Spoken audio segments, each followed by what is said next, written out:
جن کی زندگیاں ایسی گزر رہی ہیں. تو کہتا ہے محرم کا مہینہ شروع ہو گیا. پہلی محرم کوئی دوست نہیں آیا, دوسری محرم کوئی دوست نہیں آیا, 6 محرم ہو گئے, کوئی آ ہی نہیں رہا میرے پاس. میں نے فون کیا دوستوں کو, کہ کیا ہوا ہے, تم لوگ کیوں نہیں آ رہے؟ کہ رضا تجھے نہیں پتا, حسین کا مہینہ شروع ہو چکا ہے. ہم گنہگار ہیں لیکن محرم میں ہم تھوڑا احترام کرتے ہیں, یہ بھی حیا کا سبب ہے نا. اس نے کہا کیسا محرم, کون سا محرم؟ آ جاؤ. دوستوں نے کہا ہم نہیں آتے, عشرہ گزر جائے گا پھر جا کر ملیں گے.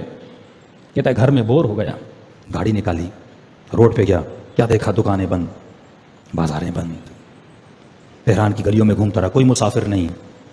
جلوسوں کو دیکھ رہا ہوں, علموں کو دیکھ رہا ہوں, جتھوں کو دیکھ رہا ہوں. اتنے میں روڈ پہ ایک جوان لڑکی جا رہی تھی, گاڑیوں کو روک رہی تھی. میرا کام تھا مسافر کشی.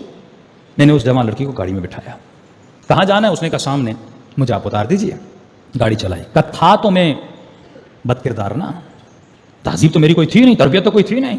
میرے ذہن میں شیطان آیا, نیت خراب ہوئی, میں نے گاڑی کو پلٹا اور اپنے گھر کی طرف جانا چاہا. یہ جوان بچی پریشان ہوئی. کہا آپ کہاں جا رہے ہیں؟ میں نے اپنے ارادہ بتایا اسے. وہ ڈر گئی, کانپنے لگی, وجود کانپنے لگا. اس نے کہا تجھے شرم نہیں آتی؟ حسین کا محرم ہے, آزاداری کا مہینہ ہے, لیکن جو بے شرم ہو وہ مجلس سے بھی نہیں مڑتا, وہ جلوس میں بھی بے حیائی کرتا ہے, جس کے وجود میں حیا نہ ہو. اس نے کہا کیسا محرم, کون سا محرم؟ مجھے جو کرنا ہے میں کروں گا. کہتا ہے وہ رونے لگی جمع بچی. اس نے کہا محرم کا حیا نہیں کرتے, میں سیدزادی ہوں, میرا حیا کر. کہتا ہے پھر بھی میں باز نہیں آیا. اس نے کہا اگر میرے سید ہونے کا حیا نہیں کرتے, میری اماں زہرا کا حیا کر, میری دادی زہرا کا حیا کر. جیسے بی بی کا نام سننا تھا, پتہ نہیں مجھے کیا ہوا, غیرت جاگ اٹھی میری. میں نے کہا کہاں جانا ہے؟ کہا میں اس حسینیہ میں امام بارگاہ مجلس سننے جا رہے تھے, مجھے وہاں اتار دے. کہتا میں نے گاڑی کو پلٹا, اس امام بارگاہ پہ پہنچا, اس خاتون کو اتارا. جیسے اتارا تو مجھے کہنے لگی کہ میں اپنی اماں زہرا سے تیرے لیے دعا کروں گی. تم نے میری ماں کے نام کا حیا کیا نا, تو چاہتا تو گناہ کرتا, میں بے بس تھی, لیکن تم نے میری دادی زہرا کا حیا کیا. میں مجلس میں جاؤں گی, تیرے لیے خصوصی دعا کروں گی. کہتے میری طبیعت بگڑ چکی تھی یہ منظر دیکھ کر, اور جب اس نے واسطہ دیا میں نے اچانک دیکھا یہ تو میرا اپنا محلہ ہے, ماں باپ کے گھر جہاں پر ہے. گاڑی کو روکا اور میں گیا امی کے گھر. دروازہ کھولا, گھر میں دیکھا کوئی نہیں. کیا کرتا؟ میں نے ٹی وی کو آن کیا. کہتا جیسے ٹی وی آن کیا تو اتفاق سے ٹی وی پہ جنت البقیع دکھایا جا رہا تھا, اور مسائے پڑھنے والا جناب سیدہ کے مسائے پڑھ رہا تھا کہ مسلمانوں نے نبی کی بیٹی کا حیا نہیں کیا. اتنے گھنٹے دربار میں کھڑی رہی لیکن حق نہیں دیا. اسی نبی کی بیٹی کے پہلو پر آگ بھرا دروازہ گرایا. کہتے یہ سن کر میرا کلیجہ پھٹنے لگا, اتنے بے حیا تھے مسلمان. کہتے میری آنکھوں سے آنسو نہیں رک رہے تھے. اچانک ٹی وی کی تصویر بدلی اور کربلا دکھانے لگے. پھر اس نے کہا اسی نبی کے نواسے کو کربلا میں گردن کے پیچھے سے کاٹا گیا.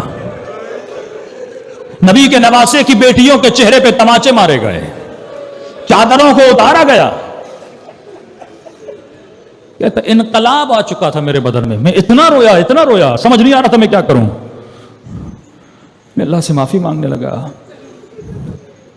اتنے میں میری ماں نے گھر کا دروازہ کھولا, اندر آئی. جیسے میں نے اپنی ماں کو دیکھا میں دوڑا ماں کے قدموں پہ گر گیا. میں نے کہا ماں آج تک آپ نے جو ہاتھ اٹھایا ہے مجھے معاف کریے گا. مجھے پتا نہیں تھا جب ماں کو کوئی مارتا ہے تو بیٹے پہ کیا گزرتی ہے.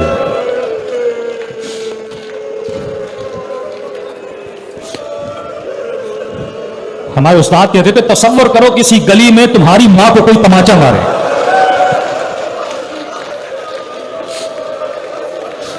تیرے اوپر کیا گزرے گی.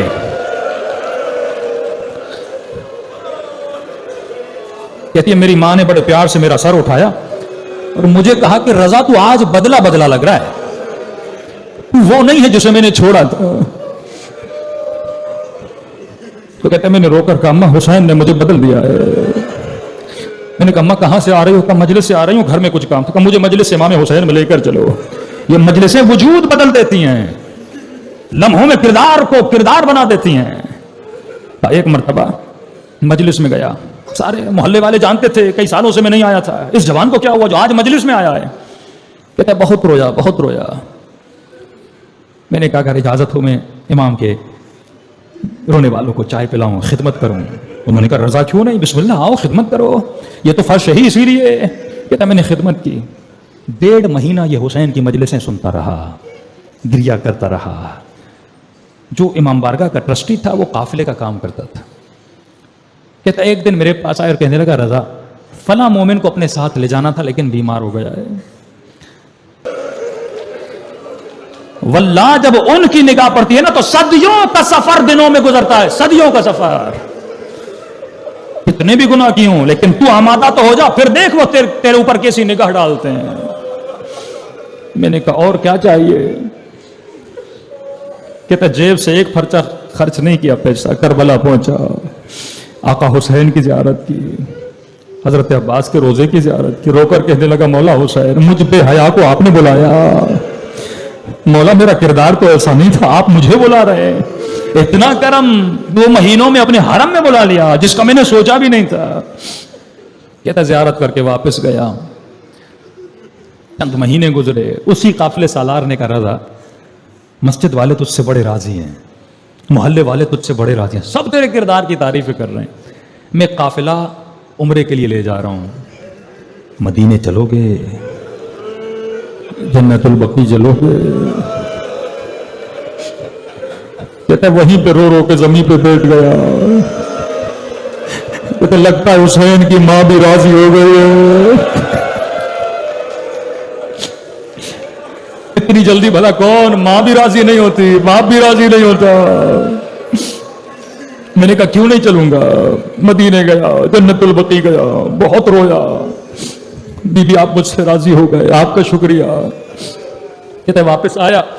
اس محلے کا ایک بہت سرمایہ دار آدمی تھا, متدین, مسجد میں ڈیلی آتا تھا, مجھے دیکھتا تھا. ایک دن میرے والد کے پاس گیا, کہا کہ یہ جوان بہت نیک ہو چکا ہے, پتہ نہیں کیوں اس کی محبت میرے دل میں آ گئی ہے, جب دیکھتا ہوں میرے وجود میں خوشی آ جاتی ہے.